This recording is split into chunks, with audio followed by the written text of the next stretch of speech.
अस्सलाम वालेकुम। वालेकुम सलाम कि AI and machine learning in IT मतलब आईटी में ये एआई एंड मशीन लर्निंग ने क्या एवोल्यूशन लेकर आई है और क्या स्टूडेंट्स के लिए अपॉर्चुनिटीज पैदा हुई हैं और क्या हमारे लिए जिन्हें कह सकते हैं खदशात हैं इन चीज़ों को देखना और सॉफ्टवेयर हाउस में मतलब जैसे डेवलपर जाएंगे एआई उनकी लाइफ को कैसे इफेक्ट करेगी और उनके लिए कैसे अपॉर्चुनिटीज पैदा हों। और दैट कि हम इस पे बात करें कि आर्टिफिशियल इंटेलिजेंस क्या है और ये मशीन लर्निंग क्या है। इंशाल्लाह इस पे हम डिटेल से बात करेंगे। सबसे पहले तो मैं ये समझता हूँ कि ये this is very good initiative by safe study eight foundation for excellence for the students of Punjab university and for the students of information technology and computer के उन्होंने ये अपॉर्चुनिटी दी है स्टूडेंट्स को कि वो जो इंडस्ट्री के लोग हैं जो प्रोफेशनली काम कर रहे हैं से जान सकें और समझ सकें कि आज के दौर में इंडस्ट्री के अंदर जो ग्रेजुएट कंप्यूटर ग्रेजुएट्स हैं उनकी किस तरह की डिमांड है, इंडस्ट्री की क्या एक्सपेक्टेशंस हैं और हमारे जो कंप्यूटर ग्रेजुएट हैं उनकी क्या एक्सपेक्टेशंस हैं। तो इससे पहले कि मैं इस चीज़ पे अपनी बात स्टार्ट करूं कि आर्टिफिशियल इंटेलिजेंस क्या है और मशीन लर्निंग क्या है, मैं आपको ये बताना चाहूँगा लिए इस इनिशिएटिव को आप अपनी प्रोफेशनल ग्रोथ के अंदर ये ऐड कर लें कि ये आपकी जो सॉफ्टवेयर इंडस्ट्री के अंदर ज्वाइनिंग के लिए जो अपॉर्चुनिटीज है ये बहुत बड़े आपके लिए एवेन्यूज ओपन करेगी। मैं पहले आपके साथ चंद एक वो एक्सपीरियंस शेयर करता हूँ कि जिस तरह कंप्यूटर ग्रेजुएट हमारे पास आते हैं इस सॉफ्टवेयर हाउस में जॉब लेने के लिए, तो उनकी क्या कंडीशन होती है और क्या कंडीशन होती है और वो हमसे क्या एक्सपेक्ट कर रहे होते हैं, इंडस्ट्री से क्या एक्सपेक्ट कर रहे होते हैं और हम जो नए ग्रेजुएट से क्या एक्सपेक्ट कर रहे होते हैं। मेरे ख्याल से ये जानना भी आप लोगों के लिए ज़रूरी है। जहां आपको ये बताया जाएगा कि आर्टिफिशियल इंटेलिजेंस और मशीन लर्निंग का स्कोप क्या है, वहां इस भी बात का आपको पता होना कि हम जब ग्रेजुएशन कर लेंगे, यहाँ ग्रेजुएशन करते हुए इस दरमियान में हमारे पास क्या अपॉर्चुनिटी होती है, ये जानना भी बहुत ज़रूरी है। तो एक दो चीजें जो बहुत जरूरी मैं आपके साथ शेयर करता हूँ। सबसे पहली चीज तो ये है कि जो लोग सॉफ्टवेयर हाउसेस के अंदर अप्लाई करते हैं उनको प्रोफेशनली इतना वेल ग्रूम्ड होना चाहिए कि उन्हें पता हो कि हम किसी सॉफ्टवेयर हाउस में अप्लाई कर रहे हैं तो हमने कैसे अप्लाई करना है। मैंने इस सिलसिले में आपके जो एचओडी हैं सर नवीद जमट साहब, उनसे भी बात की है। इंशाल्लाह हम यूनिवर्सिटी में भी इस पे एक सेशन रखेंगे। शेयर बेहतर तरीके आ सकता हूँ कि जब आपने अपनी डिग्री कंप्लीट कर लेनी है या आप 7th और 8th सेमेस्टर में होंगे तो आपने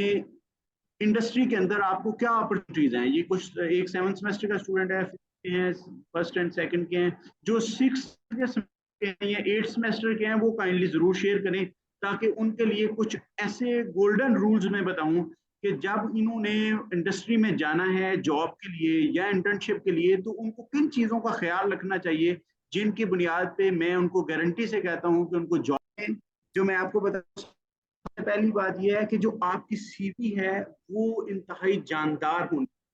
आपकी सीवी जानदार होगी तो आपको किसी भी सॉफ्टवेयर हाउस से इंटरव्यू के लिए जरूर कॉल है। लेकिन अगर आपकी सीवी होगी जिस तरह के मोस्टली मैं ये देखता हूँ सीवीज आती हैं तो लोगों ने उनको कॉपी पेस्ट किया होता है। कई दफा एक क्लास के लोग जब अप्लाई करते हैं वो 3-4 होते हैं या 3-4 लोगों का एक ग्रुप होता है, तो वो साढ़े 4 साल लगाए हैं एक डिग्री को लेने में और उसको कंप्लीट करने में, या जो 7th सेमेस्टर में है उसने 3 साल लगा ली हैं। तो इसको थोड़ी सी इस चीज पे भी अपनी स्किल्स जो है ना वो लगा देनी चाहिए कि वो अपनी सीवी जो है वो प्रोफेशनल बना ले। अच्छा, फिर जो दूसरी बात है कॉपी पेस्ट के अलावा वो ये है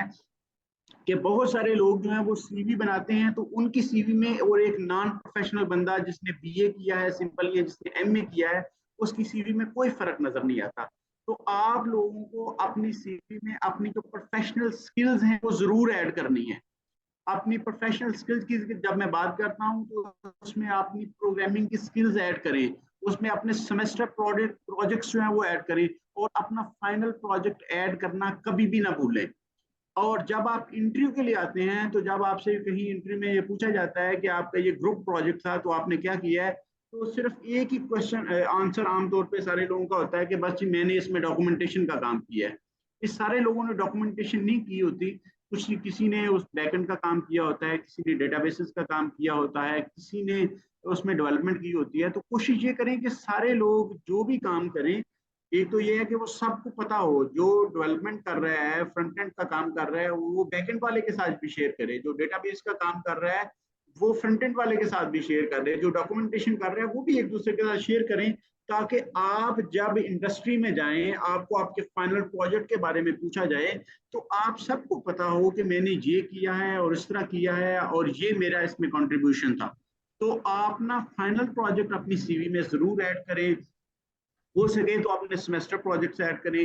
फिर अपनी प्रोग्रामिंग लैंग्वेजेस जो हैं उनकी स्किल्स ऐड करें, स्पेसिफिकली मेंशन करें कि इस प्रोग्रामिंग लैंग्वेज की मेरी ये स्किल है, इस टूल में मैंने काम किया है, इस डेवलपमेंट एनवायरनमेंट के अंदर मैंने काम किया है। फिर अपनी डेटाबेसेस की स्किल्स लिखें। ये जो बुनियादी स्किल्स हैं ये हैं कंप्यूटर ग्रेजुएट की स्किल्स। अगर आप ये स्किल्स ऐड नहीं करते तो आप कंप्यूटर ग्रेजुएट नहीं है, आप तो फिर ऐसे ही आपने सिंपल ग्रेजुएशन की है या आपने मास्टर किया है, लेकिन अगर आपने एज कंप्यूटर ग्रेजुएट कहीं अप्लाई करना है तो अपनी सीवी जो है उसको जरूर जानदार सीवी बनाएं और प्रेजेंट करें, फिर आई एम श्योर कि आपको जॉब मिलेगी।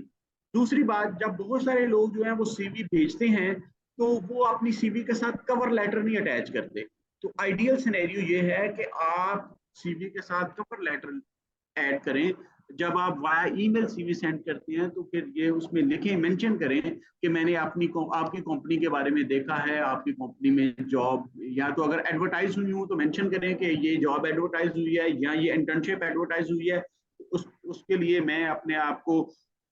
स्किलफुल फील करता हूँ और मैं इसके लिए अप्लाई करता हूँ और मुझे अपॉर्चुनिटी दे। और अगर एडवर्टाइज नहीं हुई तो फिर भी आप ये लिखें कि मैं आपकी कंपनी के अंदर इस पोजीशन के लिए अप्लाई कर रहा हूँ, काइंडली मुझे इसके लिए कंसिडर किया जाए। तो इससे एक अच्छा इंप्रेशन जाता है, आपको वहाँ इंटर्नशिप या आपको वहाँ जॉब मिलने की बेटर अपॉर्चुनिटीज होती हैं अगर आप एक प्रोफेशनल वे से अप्लाई करते हैं। फिर मैंने ये देखा है कि बहुत सारे लोग तो व्हाट्सएप, चूंकि आजकल सारी कंपनीज के व्हाट्सएप नंबर मौजूद हैं, तो लोग मैसेज कर देते हैं अस्सलाम वालेकुम अस्सलाम वालेकुम कह के वो वेट करते हैं कि अगला जो आए वो किसी कंपनी का सीईओ है या बिजनेस डेवलपमेंट मैनेजर है या एचआर है,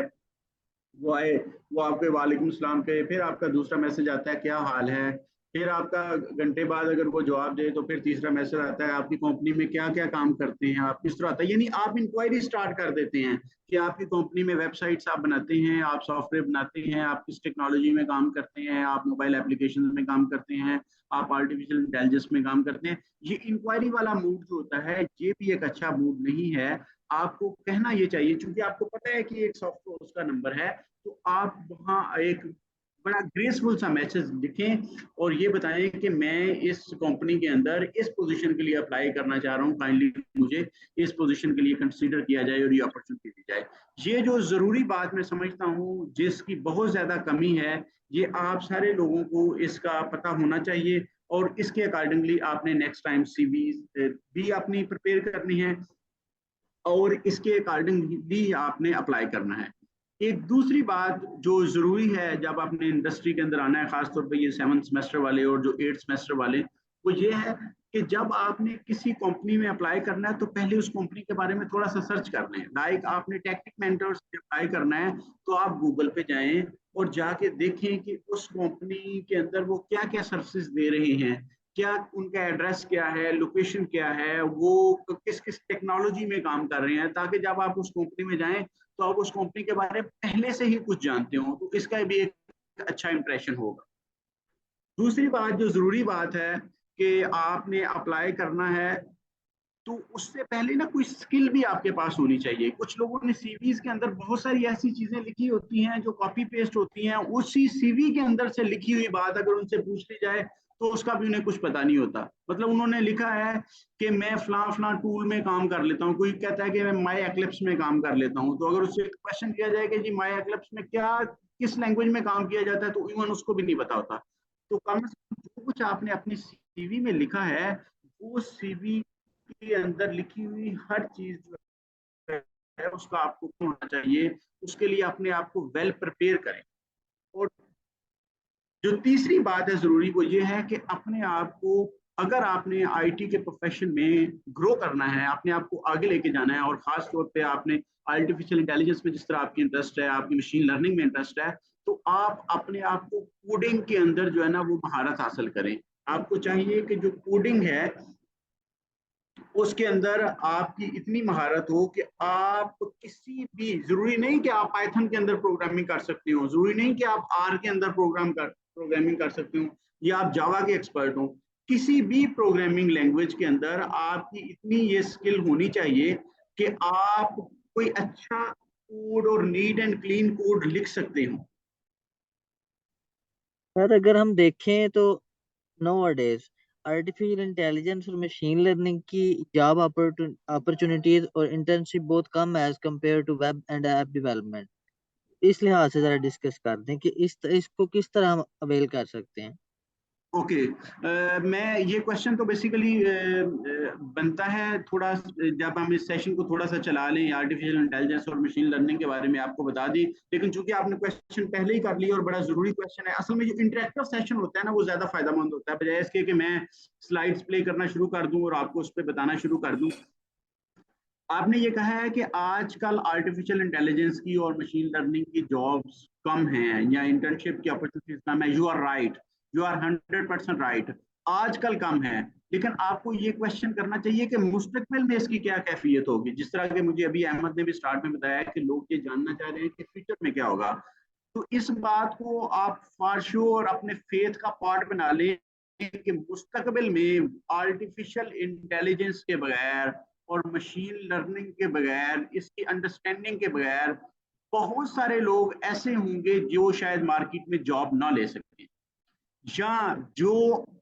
आर्टिफिशियल इंटेलिजेंस के टूल्स को मौसर यूज नहीं कर सकते। जरूरी नहीं कि आप आर्टिफिशियल इंटेलिजेंस बेस्ड सिस्टम बना सकें। ये मेरी बात को आप जहन में रखें कि एक होता है कि एक बंदा जिसको एआई बेस्ड सिस्टम बनाना नहीं आता, जिसको मशीन लर्निंग का पता नहीं है, जिसको डेटा साइंसेस के अंदर महारत नहीं है, जिसकी,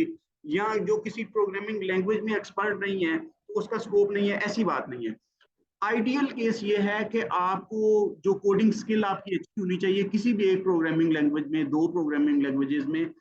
लेकिन आपको जो आर्टिफिशियल इंटेलिजेंस के टूल्स हैं उन टूल्स को अच्छा इस्तेमाल करना आना चाहिए। और फ्यूचर में बहुत सारी चीजें जो आपको रेडीमेड मिलेंगी, आज भी मिल रही हैं और फ्यूचर में फॉर श्योर वो आपको मिलेंगी, वो इस बुनियाद पे होंगी कि आप आर्टिफिशियल इंटेलिजेंस के टूल्स को मौसर इस्तेमाल करना जानते हैं। लाइक आजकल एक बहुत बड़ी एग्जांपल है, चैट जीपीटी का बहुत बड़ा नाम आ रहा है। आप में से मुझे कोई ये बताएगा, आप में से कोई ऐसा है जिसने चैट जीपीटी को आज तक यूज नहीं किया? मैसेज में कोई बताए कोई ऐसा जिसने आज तक चैट जीपीटी को यूज नहीं किया?